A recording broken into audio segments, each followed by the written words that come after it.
Manchester United have beaten Arsenal at Emirates in a game of huge significance, not just for the title race, but as a whole also. क्योंकि Arsenal ने 120 games के बाद किसी match में 3 गोल कंसीड किए हैं 120। Not only that, Manchester United ने 8 साल बाद एमिरेट्स में कोई मैच जीता है। Arsenal over an year unbeaten थी अपने घर पे। It was the fortress which has been breached by Manchester United.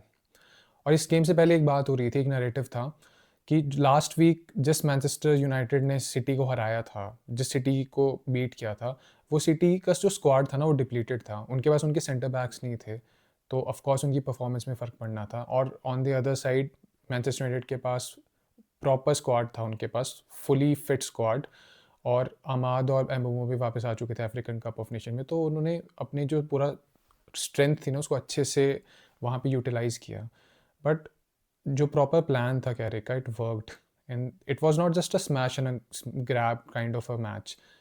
Dominate किया था यूनाइटेड ने सिटी को। सिटी के पास पोजीशन थी 70%, लेकिन डोमिनेट यूनाइटेड ने किया and it could have been 3-4-5-0 on that night if not for Donnarumma, their goalkeeper. Coming back to the match, जो लाइनअप्स थी आर्सेनल की लाइनअप, जो बैक फोर थे उसमें इंकापिए को ऐड किया था लेफ्ट बैक में, और he has been rotated centre back से लेफ्ट बैक राइट बैक, तो ये बहुत सरप्राइजिंग नहीं था। उनकी जो ट्रस्टेड मिडफील्ड है of Rice, Zubimendi and of course the captain Odegaard, they started. Front में गैब्रियल जीसस को स्टार्ट मिला था अहेड ऑफ योकरेस, और जब से जीसस वापस आया है from injury, he has been performing better than Gyokeres. और ये मेरिट के बेस पे थी ये सिलेक्शन, आई थिंक कि he should start the game and he did. Manchester United almost, of course उनको तो सेम ही रहना था लास्ट मैच में, क्योंकि इतना बड़ा रिजल्ट मिला था उनको। और ऑर्गेनाइजेशन जो थी यूनाइटेड की वो भी सिमिलर थी। 4-4-2 off the ball, they will sit back, they will wait for the opportunities. और जब मैच शुरू हुआ तो फर्स्ट 15-20 मिनट्स में Arsenal was on the front foot and it was looking like कि हाँ, Arsenal will be the one who will be scoring first and taking this game home, क्योंकि बहुत बड़ी स्टेटमेंट होती है। दे ऑल्सो स्कोर्ड फर्स्ट, 1-0 की lead उनके पास आ गई थी। उसके बाद एम्बमो के लिए बॉल ब्रेक हुई थी एक बार, और he led that ball to Fernandes who missed his shot. जैसे ही अटैक ख़त्म किया ना यूनाइटेड ने, आर्टेटा के ऊपर एकदम से कैमरा गया था एंड ही वाज फ्यूमिंग कि इतना ज़्यादा स्पेस कैसे दे दिया यूनाइटेड को। और फिर उसके बाद लग रहा था कि हाँ, अवेयर रहेंगे वो इस थ्रेट से, लेकिन ऐसा नहीं हुआ। And Zubimendi, out of all people, Zubimendi की एक बात है, मैं अभी कुछ आर्टिकल्स पढ़ रहा था about Tottenham and real Madrid, और दोनों ना आजकल सेम प्रॉब्लम फेस कर रहे हैं। वो है, they don't have a deep lying play maker, someone who can control the tempo, who can break the lines, who can progress the ball from the centre. ऐसा प्लेयर ना भी real Madrid के पास है और ना टॉटनहम के पास है। And जुबीमेंडी was in conversation कि वॉट इफ रियल मैड्रिड उसको एक्वायर कर लेते लास्ट समर, तो कुछ और होता, उनका बैलेंस टीम का कुछ और होता। लेकिन आर्सेनल के पास वो player and he has been brilliant this season, all season. लेकिन he made a big big mistake. Mbeumo को बॉल काइंड ऑफ गिफ्ट कर दी थी एंड उसके बाद it was not an easy way to score for Mbeumo कि हाँ बस अब गोल कर देगा। उसने अपना प्रेजेंस ऑफ माइंड यूज़ किया, took the ball to his weaker foot right and created space for him and then finished 1-1। और वो मैच का ऐसा मोमेंट था ना उस टाइम कि अगर आर्सेनल सेकंड गोल स्कोर कर देते, क्योंकि मोमेंटम उनके पास था, और अगर वो 2-0 हो जाता तो नहीं था चांस यूनाइटेड के पास। 2-2 भी वहाँ से वो कर देते, बहुत बड़ी बात होती। Arsenal 2-0 at home, playing on the front foot, तो बहुत मुश्किल होता किसी भी टीम के लिए। बट 1-1 जैसे ही हुआ तो एकदम से ओपन अप हो गया था मैच। हाफ टाइम हुआ, हाफ टाइम के बाद Dorgu, and that boy needs to be credited, क्योंकि जब रूबन एमरम कोच था ना, तो there was this press conference of him जहाँ पे उसने बोला था कि every time Dorgu touch the ball तो वो उसको एंग्जाइटी फील होती कि उसका नेक्स्ट स्टेप क्या होगा, how the ball will be progressed, या फिर वो कहीं फंबल ना कर दे, बहुत सारी चीज़ें। और अगर आपका मैनेजर आप पे फेथ शो नहीं कर रहा है ना, तो it like screws with your mind. But look at him, he has scored 2 crucial goals against arguably the 2 best teams in England. और ये वाला गोल तो बहुत ही स्पेशल था। 1-2 with Bruno Fernandes. Ball opened up for him properly, volley, and he then smashed it. 2-1 Manchester United. और अब Arsenal के ऊपर बात थी कि what is their mettle, how strong are you at home, you are trailing. और बहुत bold move किया उसके बाद आर्टेटा ने।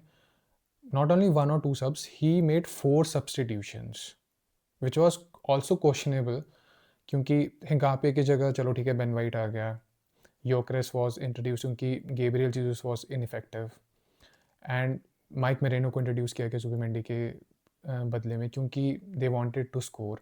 But then Eze was also introduced in place of ऑडेगार्ड।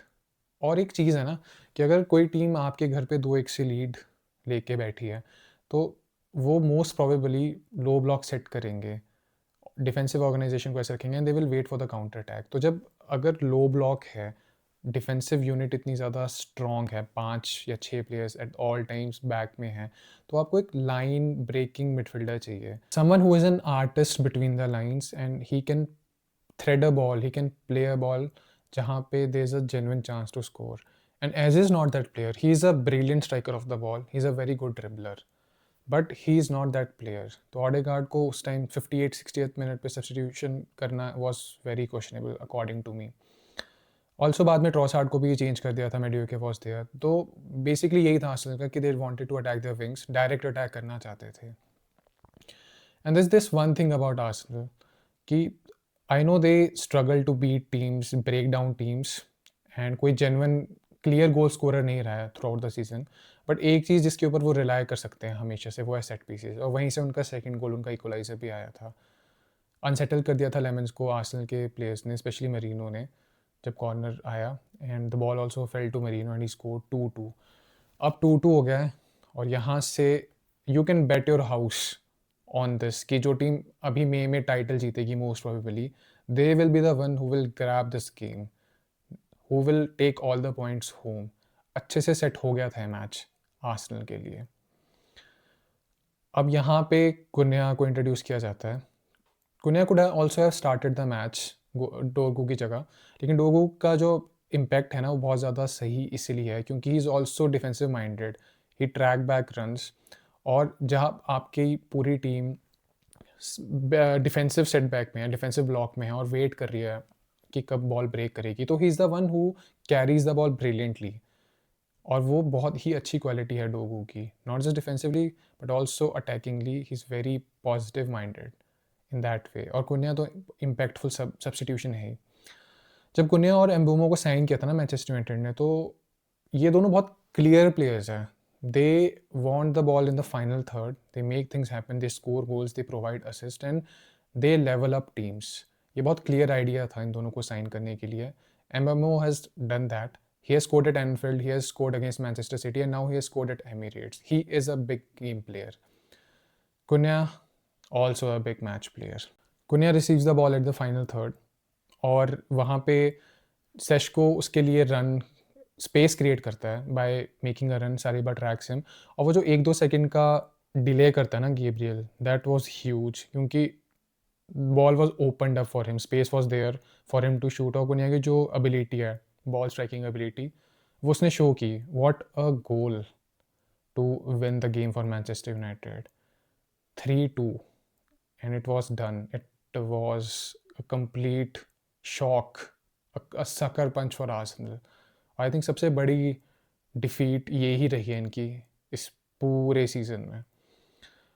इस मैच की वजह से अब चीज़ें ये हो गई है कि जो टाइटल रेस है it has been opened up, क्योंकि सिटी अपना मैच जीत गई थी 2-0 से। He looked very promising in that match. Pep Guardiola over the years उसने बहुत सारी आइकॉनिक चीज़ें की है, लीग टाइटल जीते हैं, चैंपियंस लीग जीते हैं, कंसिस्टेंसी जो है उसकी दैट इज़ की। लेकिन जो सबसे बहुत इंपॉर्टेंट डिटेल रही है ना गार्डियोला के टेन्योर की, वो है कि अप्रैल और मई में जब सबसे क्रूशल टाइम होता है सीज़न का, जब आपका स्क्वाड डिप्लीटेड है, मेंटली थोड़ा टायर्ड हो चुके हो, it has been a long season, आप मल्टीपल कॉम्पिटिशंस में फोकस कर रहे हो, आपको प्रायोरिटाइज करने हैं कॉम्पिटिशन्स, उस मोमेंट पे they have went on some generational runs, 12, 14, 16 games winning runs, जहाँ से उन्होंने प्रीमियर लीग को, लीग ट्रॉफी को जीता है। और 4 पॉइंट की लीड, 15 मैचेस बचे हैं, तो बहुत इनसिग्निफिकेंट है इस मोमेंट पे तो। बट अब चीज़ ये है कि इस season Premier League has reached a whole new level of competitiveness. कोई भी टीम किसी भी टीम को बीट कर सकती है, there is no easy game. Also the other thing is जो नेक्स्ट मैचेस हैं मैनचेस्टर सिटी के, it is away to Tottenham and then at Anfield against Liverpool. तो उनके लिए दोनों मैचेस बहुत ही ज़्यादा टफ होंगे। For Arsenal relatively easy matches है compared to these two fixtures, but they go to Elland Road against Leeds and then Sunderland को वो घर पे खेलेंगे। संडरलैंड के अगेंस्ट उन्होंने पॉइंट स्टॉप किए थे and Leeds at home is very very strong team. So कोई भी यहाँ आसान मैच नहीं है, लेकिन title race has completely come to life now. And for Manchester United जो टफ पार्ट था, कैरिक ने वो चीज़ की है। जो इस टाइम बेस्ट टू टीम्स है लीग की, उसको हराया मैनचेस्टर यूनाइटेड ने। लेकिन अब जहाँ पे एक्सपेक्ट किया जाता है कि वो जीतेंगे, जैसे नेक्स्ट मैच उनका फुलहम के साथ है, तो वहाँ वो कैसे खेलेंगे? Teams who will be set in low block, who will absolutely refuse to consider a goal, उन टीम्स को कैसे ब्रेक करेगी मैनचेस्टर यूनाइटेड? ये नेक्स्ट टास्क है माइकल कैरिक के लिए अब यहाँ पे। And for title race things have gotten very very interesting now.